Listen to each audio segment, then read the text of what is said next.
Ladies and gentlemen, welcome to this episode 3 of Go Talk. Help, I am still stuck. With me, as always, is my partner in crime and published Go author, David Mitchell. David, welcome. Thank you. All right, so where did we leave off last time? We went through the background of learning and those sorts of things, and we covered critical thinking. Yep. What I want to do this time is have more of a discussion about how people learn and the advice people give to other people when they're learning. So, throw the question over to you. What is the key thing that you tell people when they say, "Hey, I want to get better. How do I get better?" It's a good question. It's something that I'm asked a lot, and it's also quite a difficult one to answer, I've found, because based on different people's strengths and weaknesses, there are different things in their game that they need to work on. For some people, playing professional games is great for their level. If they haven't been playing very long, it can be quite a poor use of time. Life and death problems are always good. TSG problems also. Endgame problems if they're losing a lot of games towards the end but doing quite well through the middle. The one thing that I always tell people though, regardless of what I tell them to study, is that whatever they do, they need to do it consistently and it needs to be a routine. If you cram 3 hours worth of study into it one day, don't do anything for 10 days and then repeat, I don't think you're going to improve very much. You're not going to get a lot out of it. Whereas if you study for, say, 15 minutes a day, every day for 2 weeks, you'll actually see a much greater result. Okay, fair enough. So you would say study. I agree with what you've said there. Studying is important, and doing it regularly and often is very important. The key thing for me when I teach someone and when I want someone is to tell them to practice. But it's not the key thing. The key thing is that the person that's trying to get better is scratching around trying to find out what to do. If you were playing a physical sport, if you were a sprinter or a swimmer, you'd have a coach. You would.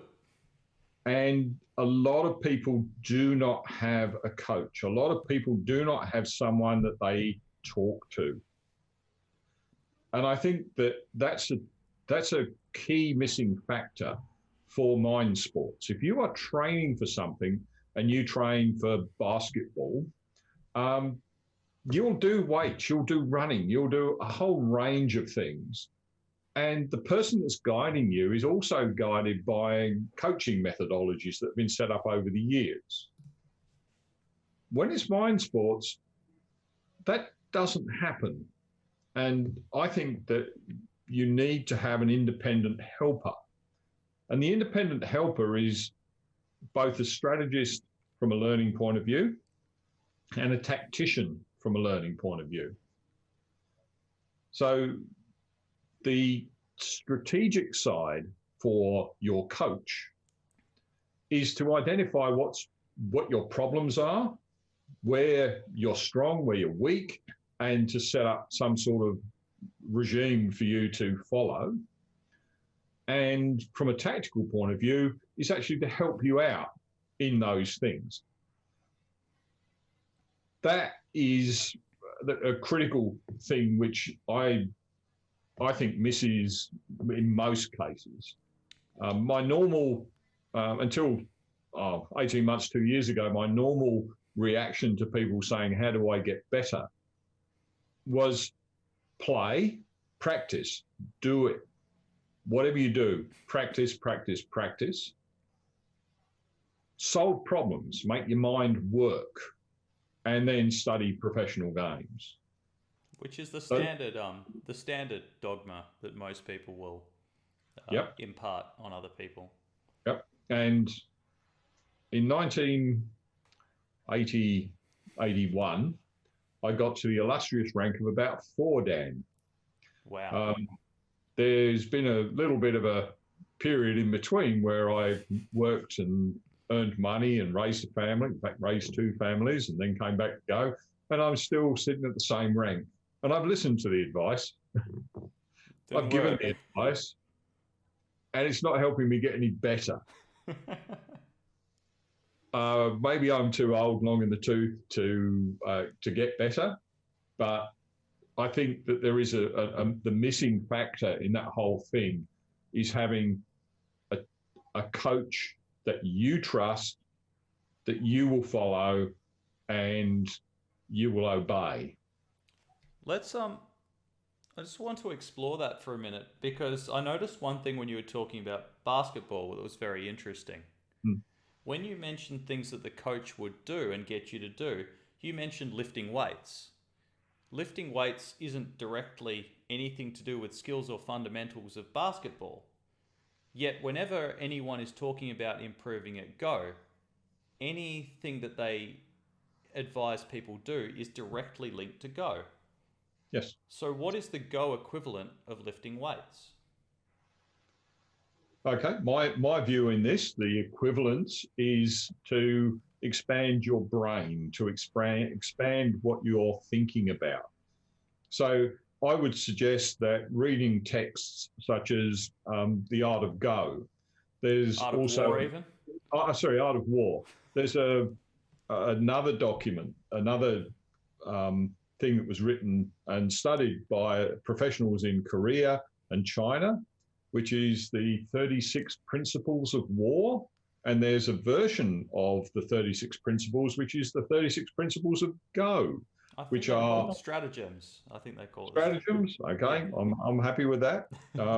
Brain cells are fine. They don't all necessarily fire at the same point. So I would see that as one aspect of it, reading and looking at things. I would also suggest looking at chess games and what people do in chess, and particularly the attitudes of grandmasters in chess. They don't deal with the tactics. They don't deal with the horrible nitty-gritty stuff. They're looking more at the strategic side of it. So looking at that stuff is fine.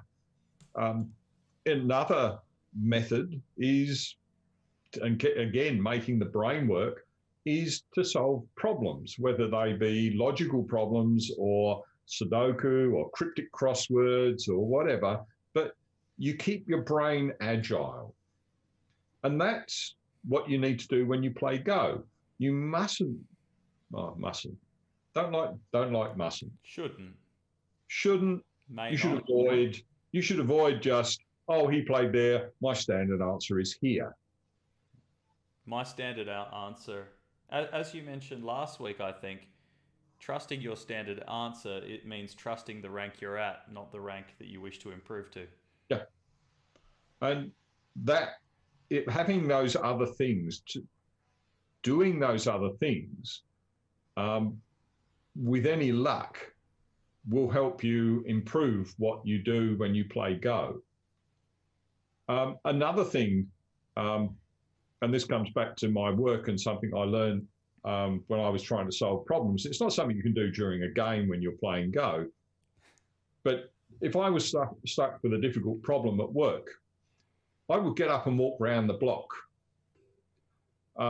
Physical exercise, I would get up and do something, because whatever it was with my legs made my brain work.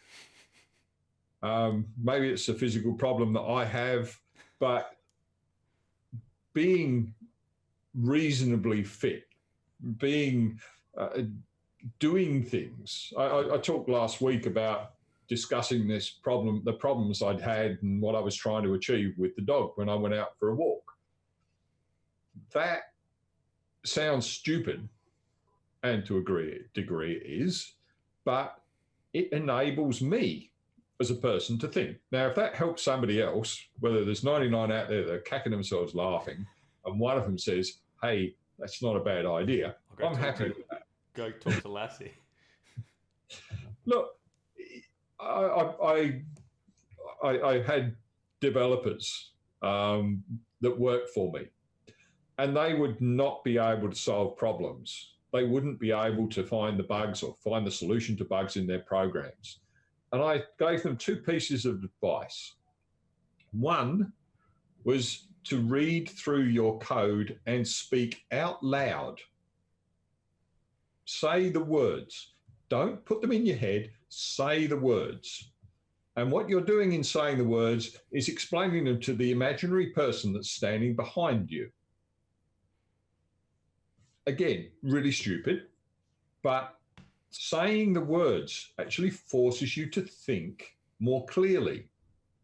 When you go through the things, when you're working out a sequence, you leap past the right answer sometimes. And when you're trying to get better, that's what you want to stop there. Another thing, my worst trait, and Michael, we mentioned Michael last week, Michael Hyde. Hi, Michael. YouTube's going to get sick of this boy. He complains that I play too quickly. Right. And he's absolutely right. I play too quickly. I should not play at the speed that I do. It's something that's come up with me over time, but what should happen is that you should count to maybe 5 or 10 before playing the stone. Give your brain half a chance to get in before your hand does. A lot of people, the stone's on the board before their brain's been engaged. There's no brain activity between picking up the stone and putting it on the board. It's done, and then they start thinking. I had one of the first people that taught me insisted I keep my hand out of the bowl when it's not my turn, or when it is my turn and I'm thinking as well. And he insisted that what I should do is think, make my move, put my hand in the bowl, put the stone on the board, return my hand to in front of me, away from the bowl. Done. Yep. And I tried a whole bunch of things. I spoke to various people about it, and in the good old days back in the 1970s, when I was improving, I took up various activities, one of which was knitting. Is that something that had something to do with your hands between moves? Yes. And so I had the wool and the 2 needles, and I was knitting, and I was watching the game, and I was playing the game, but I had to put the knitting down before I picked up the stone, before I put it on the board. How did that go for you? It was fine until I found that I was just leaving the knitting in my lap and I was playing the same as before. I've got a solution for you, actually. Tie my hands behind my back. No, I'll buy you a pair of boxing gloves for Christmas. Let's see you play stone with those. It's engaging your brain. It's causing your brain to work. So the study side of it, the problem-solving side, the practice side is really important. But I think you need to have someone that can look at what you're doing and give you some ideas of what you're doing wrong. You were also, in terms of coaches for sports, it doesn't just stop with weights and training regimes and things like that. It also extends into things like wellness and nutrition. If you go further like that, for Go as a mind sport, having a reasonably calm mindset, or the same mindset every time you play, would be useful. Therefore, suggestions like meditation might be good, and making sure you're well rested, not stressed, all those sorts of things to ensure that your mind's clear and calm. Mindset isn't just about that. Mindset is about what you think is going to happen. And a lot of people enter games and they start the game with, I know I'm going to lose, but I'll give it a good go. Yeah, been there, done that. You are wrong. If you start with that, you've already lost. Yep. What you need to do is recognize what's happening, say, I'm going to stand up for me in this, and I'm either going to learn or I'm going to win. They're your two options. Or both if you're lucky. Both if you're lucky, but the minimum is you're going to learn. So you don't back off. We had at the London Go Centre in the mid-1970s, we had a gentleman by the name of Alan Allwright, who's probably pushing up daisies now. He was quite old. I'm just kidding. His name was Super Chicken. His name was Super Chicken. Super Chicken. If you had two eyes in a group, you had to make a third one just to be sure. And what happened was that when he played against someone, particularly against me, but other people as well, was that he would back off. He would run away. And people just took advantage of it. They'd play stupid moves and he would defend when he didn't need to. And they would take bits of territory off of him. They would cut off bits of groups and they'd die because he was not looking at it in the right way. You have to stand up for yourself in this situation. When you're playing, you can't let your opponent dominate you. And that's dominate on the board and dominate in your consciousness. Some people will sit down in front of you and you've lost before you started. When I play a professional and I'm playing a learning game and playing a simul game against them, I don't take into account they're professional and try and back off and lose by a little bit. I will try and win. Now I lose all the time. There's no doubt about that. That's fine. But I'm trying to do something. I'm trying to create something and that may help me win. And I'll lose. But I will have learnt something along the way. Losing by 10 points, in my book, doesn't gain me anything unless there's a real key lesson somewhere in there. So when you enter into a game, enter into a game as an equal. And the mindset with training also, you need to be committed to learn. If you've got a coach, your mindset should be, I trust the coach, I'll do what I'm going to do. Now, whether you use a training mechanism, whether you break your time up and you're doing regular things every day or whatever, you need to be disciplined in what you're doing. And if you're disciplined in what you're doing and your coach is directing you properly, even if it's someone that doesn't play Go, one of the ideas, and we'll come to it in a little while, is to have flashcards. Flashcards help with memory. Flashcards help with problem solving. Flashcards help with a number of different things. And they're stupid. You know, why do I want flashcards? Flashcards are for kids. You know, this is a picture of the sun. This is SUN. These are the words. That's not what it's about. Flashcards are a useful mechanism. I'll park it for the moment. But all right. You want me to go into the flashcards? Oh, we can. I was actually. All right, we're going to the flashcards. All right. The idea behind the flashcards is that they come at multiple levels. All right. So the flashcards, you can have something very simple, and the flashcards could be a life and death situation, and you put the flashcard up and you leave it there for as long as the person wants it. And they put the position on the board, and they can look at the card, and they put the stones on the board. And then they have to solve the problem. It could be a joseki. It could be a standard opening sequence, and you have the moves numbered, and you show them the card, and they put the stones down in that sequence, as long as they want. Don't take the card away. As they get better at it, you give them a time. You've got 15 seconds. They can look at the thing and they put them down, they look back and they put the stones down. That's great. Then you give them 10 seconds and 5 and 4.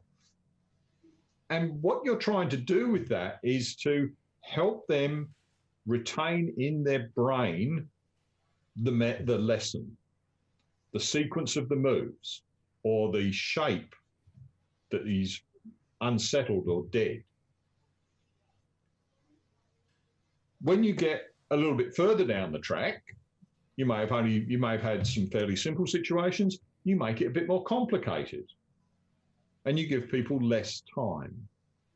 So what you're doing is encouraging them to remember, because at the end of the day, when you're playing a game, it doesn't matter how many lessons you've learned, how many problems you've solved, whether you've used artificial intelligence, whether you've used memorized professional games, it's your brain against your opponent's brain.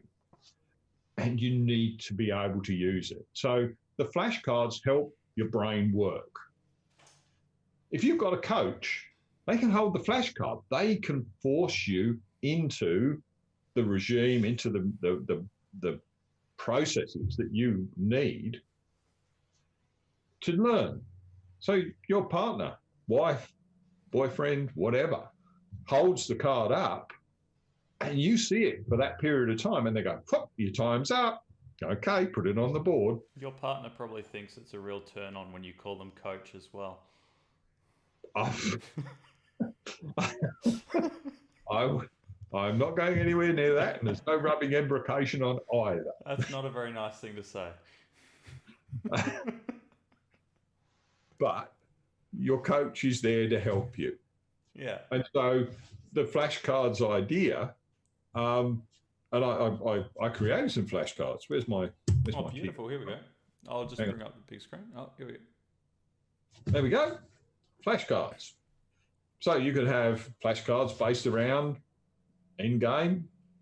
These are all end game situations, and they can be on playing cards, or they can be on tarot cards, or whatever you want. That's the most sense I've ever seen tarot cards make.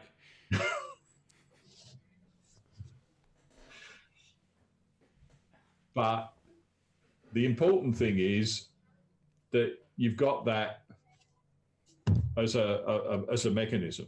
Right. I don't know whether anybody's done this before. I've seen, and I have cards which have got problems on them. There's a set of cards from China, I believe, and there's 52 problems, or 54 problems. Yep. Because you've got the two jokers as well. And each one a solve card. Yeah, and they're playing cards. They're a standard deck of playing cards, and you could play, poker or whatever you want to with them. It's a really poor idea to try to play poker with them, especially if there's a Go player around. Who just sit there trying to solve the problem. You're there going, look, do you want to raise, or do you want to hold, or do you want to fold? And he's there going, look, I just can't work out, what do I do after they play the 1-2 point? Can I kill? Is it a secchi? I'm not sure. And everyone just goes, look, I'm going home. I'm packing up and going home. And that's fair enough. And poker's a wonderful game, but it's not what you do when you're playing Go. So I've only seen cards like that. I haven't seen anything where you put a standard Joseki up with the numbers on the stones. Yeah. And then you show them to someone and they have to memorize it and then play them out in the right sequence. The next step to that is you just show them the shape without the numbers. And they've got to try to work out the sequence, right? Correct. So what you're doing is showing shapes and positions and how did they actually occur. And that's making the mind work and helping improve. Problem solving, life and death, tessuji, all those sorts of things. Discipline. Do not play them out until you're 100% sure you got the answer. And when you know you got the answer, you don't really need to play it out. Yeah. But you need someone to check it. You need the verification, you need the validation. Somebody else checking it for you will be able to say yes or no. And that reminds me, I remember when I was studying in Korea, what all the schools do there is they give you the problems on paper. Mm. You can't play the stones on a paper book. So you can't draw them in, get it wrong, and then wipe it out again. So the whole idea is you have couple of pages, you answer all the problems, you take them up the front to the teacher when you know you are right, and you better hope you're right, and they'll mark or cross them accordingly. And if you're wrong, you've got to go back and do it again. But Yeah. they're not particularly impressed if you bring up a whole bunch of problems that are wrong. No, that's right. So you better... Young Gill gave me a book, and I've been working through the problems in it. This is, I don't know if you can see that. It's a book in Korean. Yeah. And they're all problems. It's got, it starts at problem, this is the advanced book, so the problems are numbered from the beginning. It starts at problem 409 and goes through to problem 810. And there are no answers in the book. Yeah, and that's for the best. Yeah.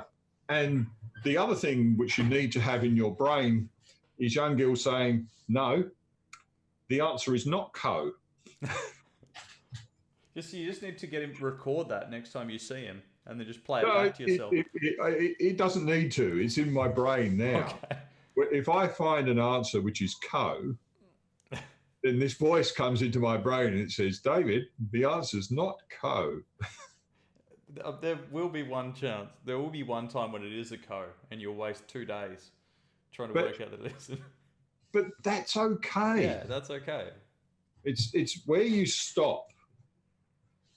A lot of people, I may have mentioned it last time. In fact, I did. A lot of people stop. If you Atari one of their stones pushing it to the edge, they give up at that point because they've learned when they were a beginner that just running your stone into the edge is not going to help you because it's still only got 2 liberties and your opponent's going to Atari you the next one. So people stop thinking.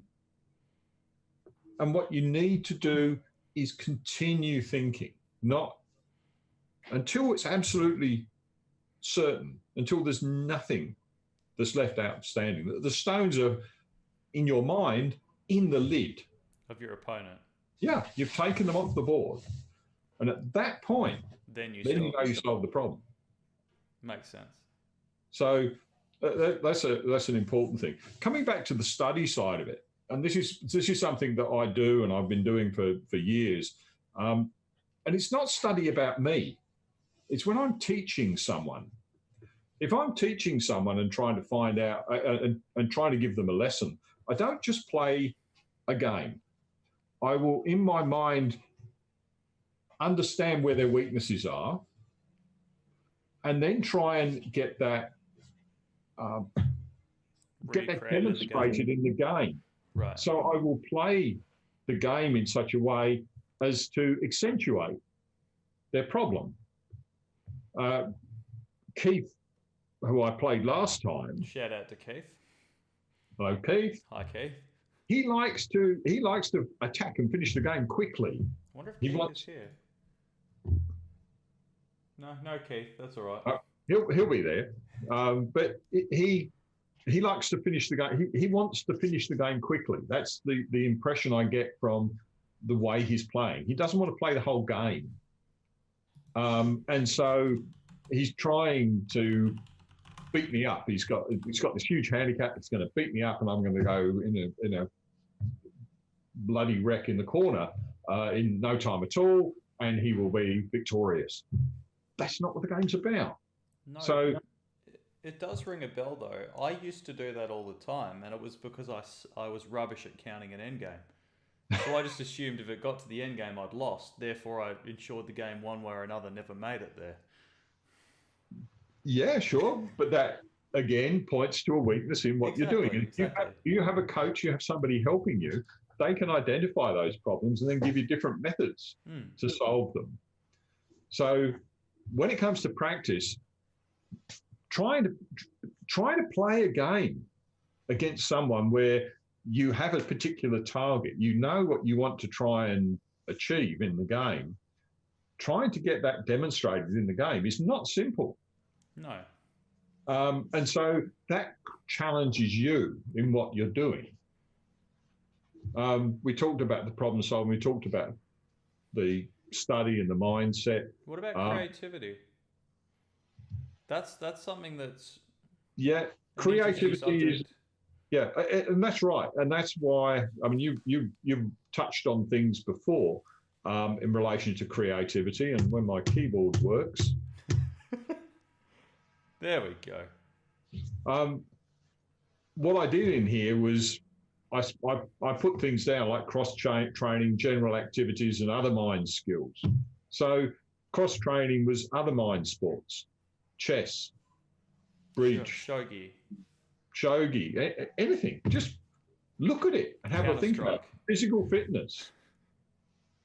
Martial arts, there's a lot of things that are similar in Go that are used in martial arts. So one of the things, martial arts, I'll include the ancient and illustrious art of boxing.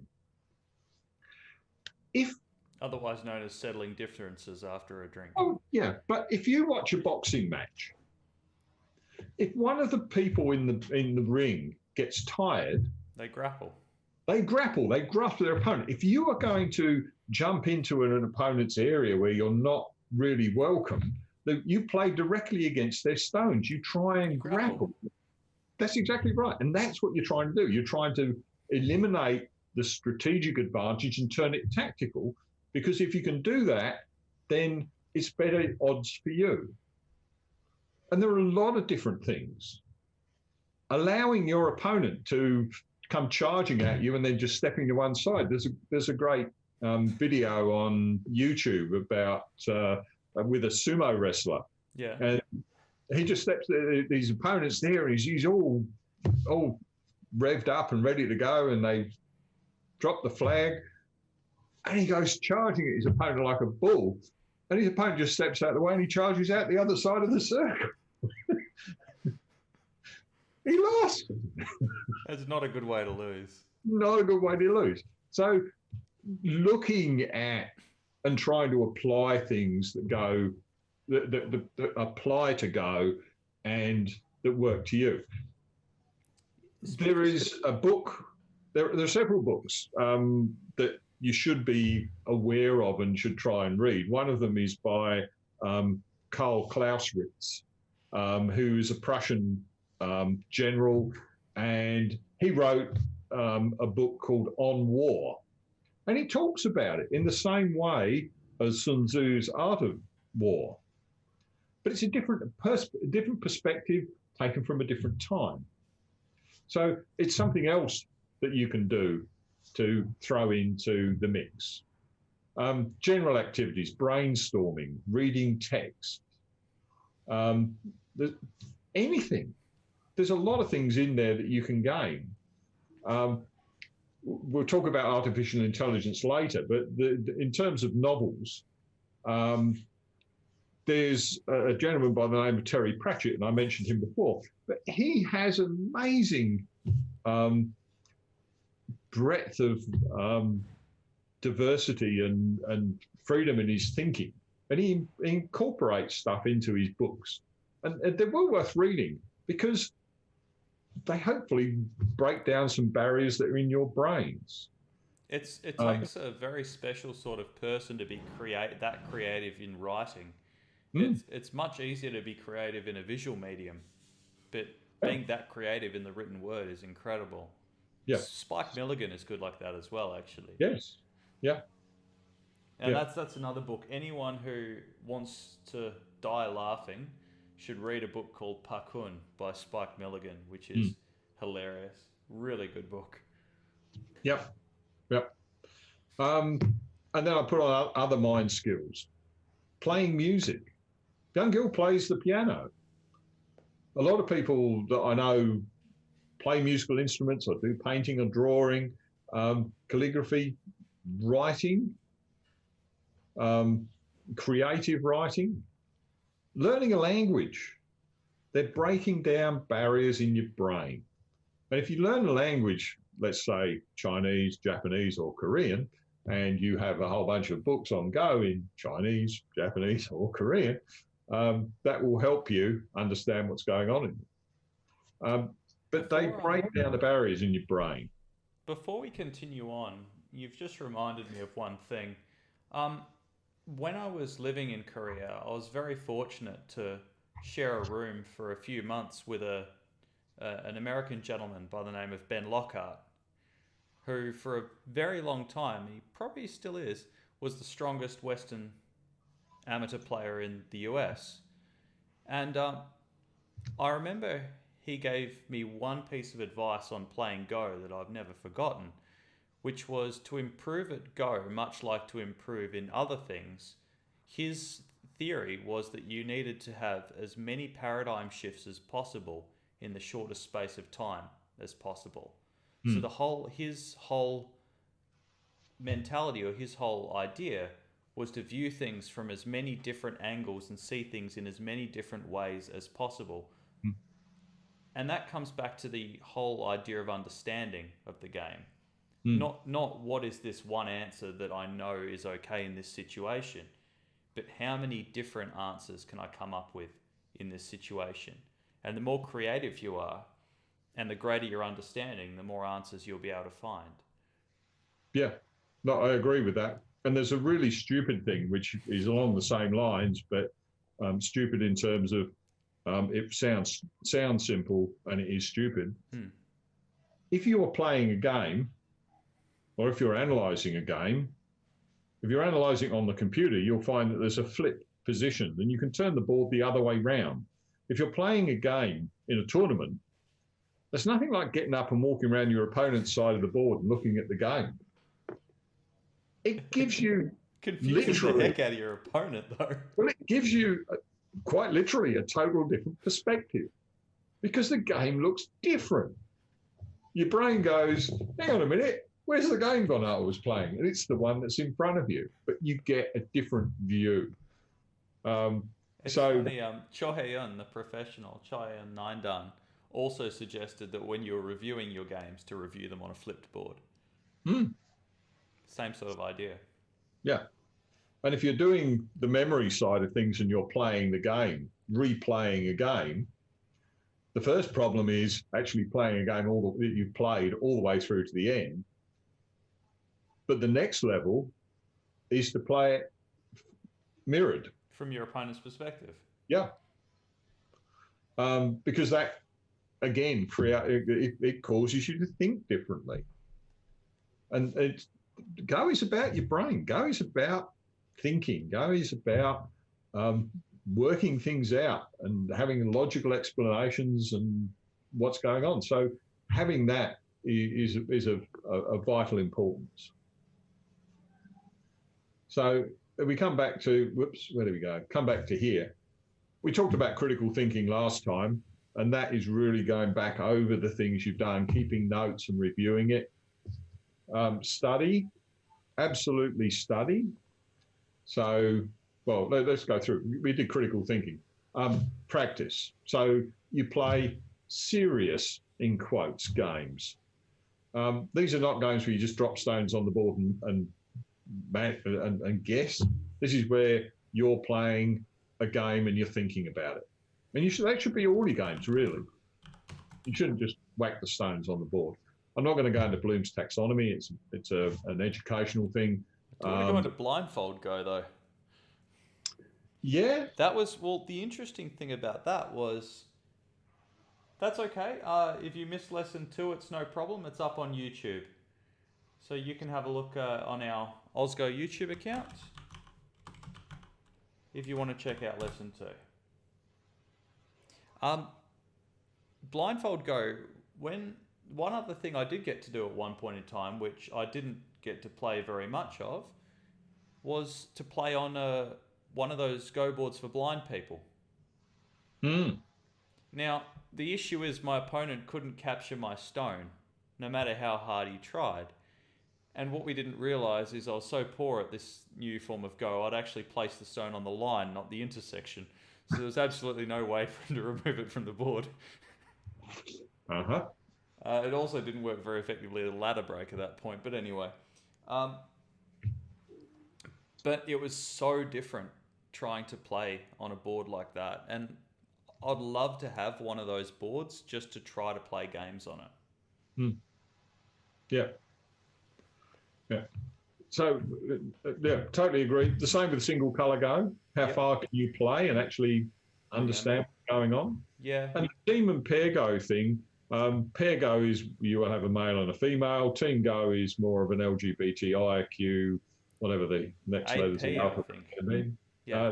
They're just, that's where you have two people of any kind of sexual orientation or gender playing on teams against each other. And you've got to work with somebody else. It's not just you. You're thinking about the game and you're thinking about your opponents, but you're also thinking about your partner, who hopefully isn't an opponent as well. So those are good things to practice with. They're fun things to do, because by doing those things, you're actually going to talk about them afterwards and go through the processes. The teaching side of it, if you are teaching a beginner, try to put together a curriculum to learn Go from scratch. I've done it. I've been there, done that. I've got one that I've worked out. But it's interesting to look at the things. It is. And then each one of those items in the curriculum, I did it over, I targeted a 10-week period, one lesson a week. And then you do the preparation for each lesson. And then you're either teaching groups or teaching individuals. And that process, the process of teaching them, puts a lot of things on you. You've got to deliver. There's no point in being a teacher if you don't teach something. It's not good, hey, I beat you. That's no good. No, it's helping. You sort of failed as a teacher there a bit if you. Absolutely. That's all you do. And that's right. So your lessons have to actually have some benefit for the student. And then get the students to record your commentary. So they can listen back. But it's also a discipline on you, because you can't say stupid things. You can't say things that are incorrect if you're being recorded. It's one of the things we're playing through games and going through them with people online, where the video is recorded and you're publishing the video at the end of it. You make a silly comment. It's there for the world to see. That's right. And your opponent doesn't look stupid. You do. Same with streaming. Been there, done that. Yeah. So from a practice point of view, regular and often the same as the things we were doing before. Mix it up. Teach people. Learn from people. Play different things. I know Horatio likes three-coloured Go. Hi, Horatio. Yeah. Hello, Horatio. Hi, Horatio. I hate three-coloured Go, but that's something you can do. It causes your brain to work. So yeah, I didn't enjoy three-colour Go very much. Fair enough. It hurt my brain. So with the study, we talked about analysing games, going through your own games, studying them. And I want to come to a particular point here, which is artificial intelligence, and spend a little bit of time on that. Yeah. You mentioned some stuff when we were talking offline before about this. Do you want to put your tuck-me into a thing? Yeah, sure. So artificial intelligence is obviously a fairly new thing in Go, something fairly common these days. And every second post probably on Go pages on Facebook will be to do with some artificial intelligence analysis or similar. Michael Redman's videos analysing the AlphaGo games, for example, are very, very popular as well. Flipping it though and having the computer analyse your games can be a bit of a double-edged sword, I've found. On one hand, there are certain things that I have found very useful with getting a computer to look over the games, and there are other things I've found which are completely and totally and utterly useless to me. Maybe to someone who's stronger than me, they may get some benefit out of it, but to someone of my level or below, it'll be an absolute struggle. What I found very useful is looking at the winning percentages going through the game. If I see a massive dip in the computer's assessment of the game, so if I lose, say, 25% of my winning probability in a move, there's got to be a reason for that. So even if the computer sequence that it offers is not useful to me because I can't read as deep as the computer, I can still get some benefit from seeing that my move was suboptimal. So that's pretty much all I use AI for. I'll use it to look through the games and see where either myself or my opponent has played a move that's largely affected the balance in the game. And I'll stop there. Because a lot of the sequences that the computer suggests, number one, are so complicated that I can't actually see how they arrived at that sequence specifically, but also are sometimes so incredibly complicated that merely changing the amount of playthroughs from, say, 2,500 to 3,000 will completely change the sequence because you're allowing the computer a chance to read even deeper. So for me, it's all about that percentage of win-loss, and that's pretty much all I'll use a computer for. Yeah, no, I agree. I think that if you're using an AI tool to learn, then looking at the options that it gives you in a position. There have been certain things proven by AlphaGo and by Leela Zero and everything else, and that is there is no single correct answer to go. There is no game, no single game that you can play where you will win 100% of the time. There are too many variations. There are numbers of things, numbers of options that are available every move that are perfectly reasonable. So it's proving that the game is complicated because there's a lot of variety. It's also showing that within that variety, there are generally sometimes only one move. You know, a person plays Atari to 50 of your stones and you can save them, then generally that you've saved your 50 stones to connect, and that's not a problem.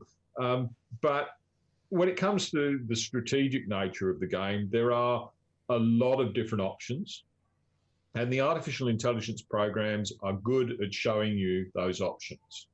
Strategic, not tactical, though, I'm sensing. Well, strategic, yes, and tactical. It works out a whole bunch of tactics, and it can analyze more moves in advance and probably more games in advance than I would ever be able to do. So it has that power. What it doesn't have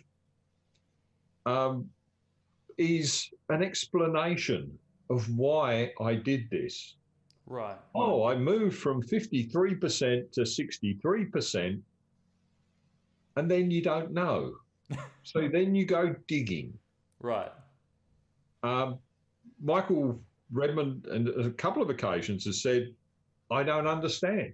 And in other cases, professionals have just given up analysing this game because the moves that are played here are so odd that maybe they affect something 150, 200 moves in advance, and we don't know what it means.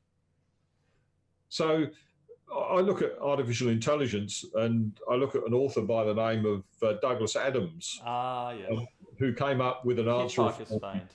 That's right, who came up with an answer of 42. Ah, yes. The answer to life, the universe, and everything. Yeah, but the problem was you didn't know what the question was. But you do know the answer's 42, right? You know an answer, but it doesn't mean anything.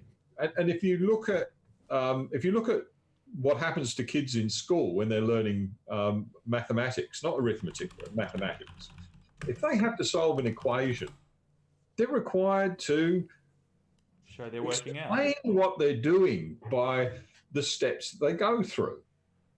It's no good just going, oh, yes, the answer's 42, bang, because that will score you very little. You've got to be able to explain it. And the artificial intelligence programs do not and cannot explain at this point. The artificial intelligence to misquote a misquote off of out of Star Trek is it's intelligence, Jim, but not as we know it. Right. It is a way of working things out. It has an analytical tool. I think the most powerful thing that AI brings is that analysis that says 51% win-loss, 52% win-loss. Now, I don't know how that works. I know that when I try to assess a game I do two things. I count the territory that people have got, and I look for the strengths and weaknesses of the groups. Turning that into a number, Percentage, yeah. I have got no idea how to do it. But I do know that if my opponent's got a very solid territory and almost no points, and I've got lots of potential, then I stand a pretty good chance of winning. What that pretty good chance is, I don't know. You can't put it into, you can't quantify it. Can't quantify it, but the computers can. The computers can work out and play games effectively on a myriad of boards around them to find out what will happen in the future. I have to work out the next 5 or 10 moves, and sometimes I get stuck on the next 2 moves, let alone anything else. So, the depth of their analysis is fine. But I think that the use of an AI tool has to be to improve your brain. You have to use it in a way that is helpful to you. So not simply, I will go by playing the way AI does, because it may not suit you. Everybody has a style. Everybody has a way of playing that fits their persona, their character, their approach. Yeah. AI, you play 4 moves on the board, the next thing is in at 3 point. 2 moves usually. But it's not what a lot of people do. A lot of people don't do that. It doesn't suit a lot of people. And so if you try and learn AI, you're trying to learn an alien strategy. You're like trying to learn something that's completely contrary to the way you would like to play. So don't change the way you're playing to try and play an AI game if it doesn't suit you. If it suits you and it fits, then great. But I can tell you for free that having 50 years of experience of playing people in Go, there's thousands of different styles and approaches that people have, because there are thousands of people that I've played. No 2 are the same. So use the artificial intelligence to help you. Don't use it as a mimic. Don't try and copy it if it doesn't suit you. Makes sense. We're sitting at about the 56-minute mark, so we should probably start to wrap up. Okay. So for today, maybe we'll focus on one more aspect, and we can either continue or choose another topic for next week. Okay. I think we'll pick another topic for next week. I think we've covered all the things that are in here. I've got various things on this beautiful slide that says you can't teach anybody anything. If they don't want to learn, you can't force them. You can lead coach, a trusted mentor. Always work with the best interests of, and I have to move this out of the way, best interests of the student. If you're a coach, keep it interesting. Don't mix things up, change things around. Don't be repetitive or boring. Keep your student awake. Don't let them drop off to sleep. Yep. It seems, though, the most interesting thing that we covered today is a coach doesn't have to be a Go player. Yes. Yep. And that's fascinating. I never thought of that. The coach could be a Go player, but weaker than you. Yeah, or they could even be, they can be anyone. They don't have to be a Go player. They could be chess player. They could be not a mind sports player at all. They could be a chef. They could play Counter-Strike for a living. Who knows? All manner of stuff. It's a brave new world. Yeah. So, are there any questions before we wrap up for today? So we'll ask the chat, and if there's no questions, we'll leave it at that.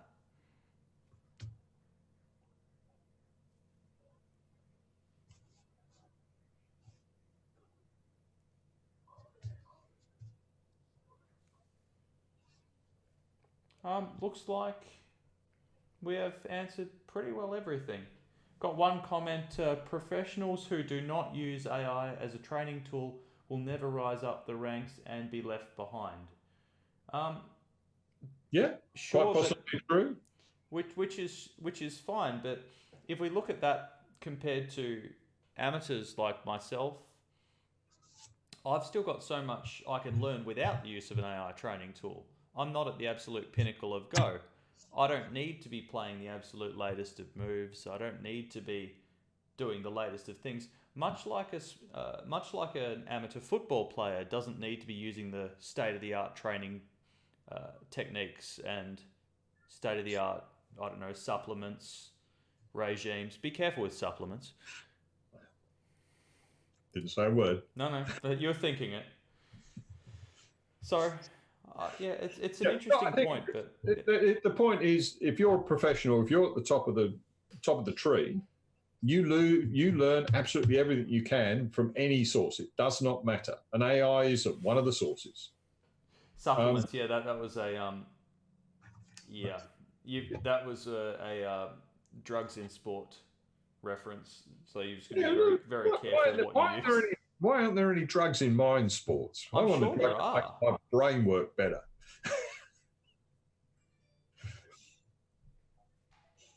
Anyway. Sure. Yes, we are different from AI, and they can come up with new plays which we can add an arrow to our quiver. Yes, that is true. Yeah, but absolutely. more important to rote learn it is to understand it. Yeah, if you don't understand what you're doing. There we go, and we've actually learned something about doping in mind sports. Adderall is common in esports. Oh. Learn something new every day. And what does that do for you? My guess is it makes you sharper. Okay. Fair enough. I think as soon as we've mentioned Adderall, we've probably got to stop. Yep. ADHD med, all right. Aren't exactly mind sports. Caffeine, yeah. The ADHD stuff sort of left you comatose and sort of sitting in the corner, not Ritalin. Ritalin. Okay. Ritalin as well. All right, so ladies and gentlemen, these are not suggestions of things to take to improve your grow, to make that very clear. So we would recommend all the other wholesome suggestions we made earlier in our talk rather than some of the supplements mentioned later on.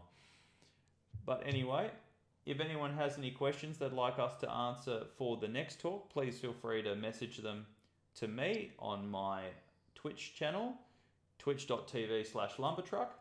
Thank you very much, everyone, for joining us again. And thank you for joining us, David, and going through your ideas. Hopefully we all got something out of it.